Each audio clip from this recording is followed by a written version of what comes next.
జయశంకర్ భూపాలపల్లి జిల్లాలో ఎమ్మెల్యే గండ్ర వెంకటరమణారెడ్డికి నిరసన సెగ తగిలింది. భూపాలపల్లి మున్సిపాలిటీ పరిధిలోని కారల్ మార్క్స్ కాలనీకి ఎన్నికల ప్రచారంకు వెళ్లిన ఎమ్మెల్యే గండ్ర వెంకటరమణారెడ్డిని సింగరేణి కార్మికుడు భాస్కర్ నిలదీశారు.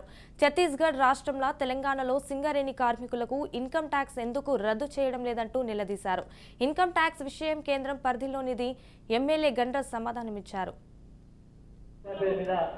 గ్రామాలలో పట్టణంలో కూడా సంఘాలు ఏర్పడి నడుస్తా ఉన్నాయి. కానీ వాళ్ళకు లోన్లు మాత్రం రావడం మరి కొన్ని కార్యక్రమాలు మాత్రమే చేసుకోగలిగినాం. దాన్ని దృష్టిలో పెట్టుకొని రేపు రాబోదు ఈరోజు గ్రామాలలో పట్టణంలో కూడా సంఘాలు ఏర్పడి నడుస్తా ఉన్నాయి. కానీ వాళ్ళకు లోన్లు మాత్రం రావడం మరి కొన్ని కార్యక్రమాలు మాత్రమే చేసుకోగలిగినాం. దాన్ని దృష్టిలో పెట్టుకొని రేపు రాబోదు ఈరోజు గ్రామాలలో పట్టణంలో కూడా సంఘాలు ఏర్పడి నడుస్తా ఉన్నాయి. కానీ వాళ్ళకు లోన్లు మాత్రం రావడం మరి కొన్ని కార్యక్రమాలు మాత్రమే చేసుకోగలిగినాం. దాన్ని దృష్టిలో పెట్టుకొని రేపు రాబోదు